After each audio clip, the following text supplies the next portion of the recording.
नमस्कार. आज आपण एका इंटरेस्टिंग विषयावर बोलणार आहोत.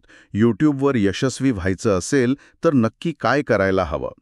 आपल्याकडे काही रिसोर्सेस आहेत, ज्यात काही स्ट्रॅटेजी आणि आकडेवारी दिली आहे. सुरुवात एका थोड्या वेगळ्या कल्पनेने करूया. यशस्वी चॅनल्सची नक्कल करणे. हे खरं आहे का? हो, हे बऱ्याच अंशी खरं आहे आणि यामागे एक विचार आहे. म्हणजे बघा, स्रोतांनुसार जेव्हा नवीन चॅनल सुरू होतं, तेव्हा अल्गोरिदमला आणि प्रेक्षकांना पटकन कळायला हवं की हे कशाबद्दल आहे. त्यासाठी काय करतात, तर जे टॉपचे स्पर्धक आहेत, त्यांचे थंबनेल्स, व्हिडिओचे विषय, एवढंच काय ते एडिटिंगची पद्धत सुद्धा, म्हणजे अगदी संगीत किंवा स्टॉक फुटेज वापरणं, हे त्यांच्यासारखं ठेवण्याचा सल्ला दिला जातो. म्हणजे फक्त थंबनेल नाही, तर विषय, एडिटिंग स्टाईल पण. अगदी आतल्या गोष्टींपर्यंत. हे जरा धाडसी नाही वाटत? आहे थोडं, पण सुरुवातीच्या टप्प्यात म्हणजे यशस्वी स्पर्धकांसारखं दिसणं आणि वाटणं महत्त्वाचं मानलं जातंय, असं स्रोत सांगतात. पण एक गोष्ट लक्षात ठेवायला हवी की ही काही लगेच यश देणारी गोष्ट नाहीये. म्हणजे असं होऊ शकतं की 15-20 व्हिडिओ टाकले तरी काही फरक पडला नाही. स्रोतांमध्ये ओमार नावाच्या एका विद्यार्थ्याचं उदाहरण आहे बघा. त्याला सुरुवातीला यश नाही मिळालं. त्याने जवळपास 3-4 वेळा चॅनलचा विषय पूर्ण बदलला. प्रत्येक वेळी त्या नवीन विषयातले यशस्वी चॅनल्स अभ्यासले, त्यांची नक्कल केली आणि मग त्याला यश मिळालं. त्यामुळे सातत्य लागतं. ठीक आहे. म्हणजे नक्कल आणि सातत्य हे दोन महत्वाचे मुद्दे झाले. पण फक्त एवढंच पुरेसं आहे का?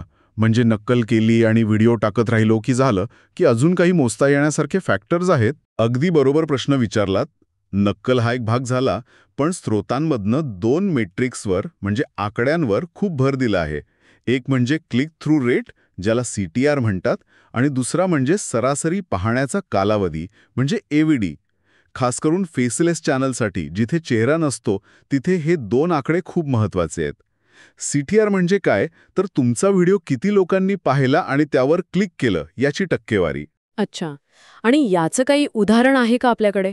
म्हणजे चांगला CTR किती असतो साधारण? हो, एका सेलिब्रिटी न्यूज चॅनलचं उदाहरण आहे. त्यांचे व्हिडिओ 3,23,00,000 वेळा दाखवले गेले. इम्प्रेशन्स ज्याला म्हणतात. आणि त्यावर क्लिक केलं 32 लाख लोकांनी. म्हणजे CTR आला साधारण 7.4%.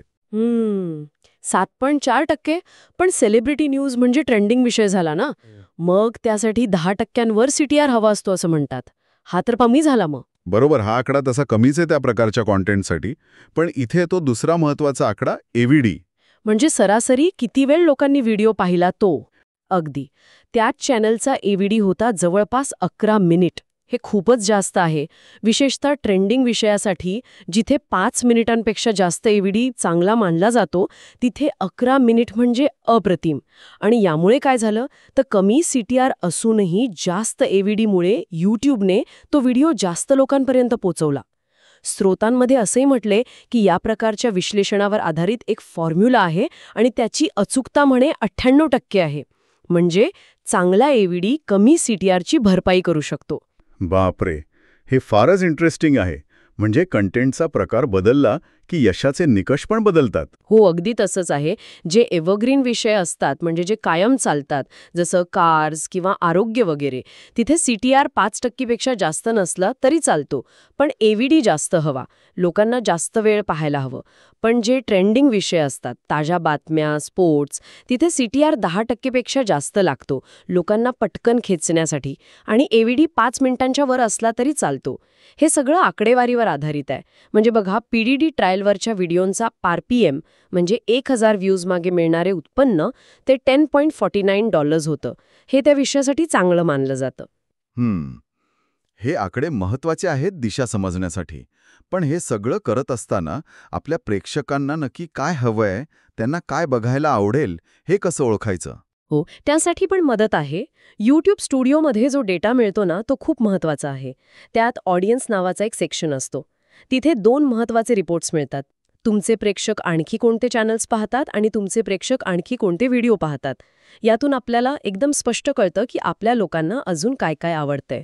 अच्छा, म्हणजे मग या ऑडियन्स सेक्शनमधल्या माहितीचा वापर करून स्पर्धकांकडून काय शिकायचं? फक्त विषय कळतात की अजून काही? नाही, खूप काही शिकता येतं.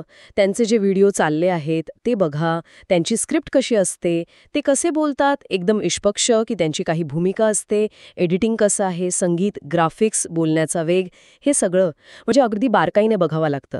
आणि अजून एक गोष्ट, कॉन्टेंट सेक्शनमध्ये how viewers find your videos म्हणून एक रिपोर्ट असतो. लोक तुमच्या व्हिडिओपर्यंत कसे पोहोचतायत, सर्चमधून, सजेस्टेड व्हिडिओमधून, हा सगळा डेटा म्हणजे खरं तर आपल्या यशाचा नकाशाच आहे. सुरुवातीला थोडं कठीण वाटेल, पण हे समजून घेणं फार गरजेचं आहे. म्हणजे एकंदरीत आजच्या चर्चेतून काय शिकलो आपण, तर यशस्वी व्हायचं असेल तर स्पर्धकांचे यशस्वी सूत्र वापरायचे, म्हणजे त्यांची नक्कल करायची, CTR आणि AVD सारख्या आकड्यांवर लक्ष ठेवायचं आणि ते आपल्या विषयानुसार कसे बदलतात हे समजून घ्यायचं. आणि सगळ्यात महत्त्वाचं, YouTube स्टुडिओचा डेटा वापरायचा आपले प्रेक्षक आणि स्पर्धक समजून घेण्यासाठी. अगदी. आणि अजून एक गोष्ट विसरून चालणार नाही. यात वेळ लागतो, सातत्य आणि संयम हे खूप महत्वाचे आहेत. उदाहरणावरून दिसलंच आपल्याला की प्रयोग करत राहावं लागतं. बरोबर. या सगळ्या चर्चेतून एक शेवटचा विचार येतो मनात. जर यशासाठी बऱ्याच अंशी दुसऱ्यांची नक्कल करावी लागत असेल, तर मग स्वतःची अशी वेगळी ओळख, स्वतःचा युनिकनेस जपायला काही वाव आहे का? आणि असेल तर तो बॅलन्स कसा साधायचा? हा एक विचार करण्यासारखा प्रश्न आहे नक्कीच.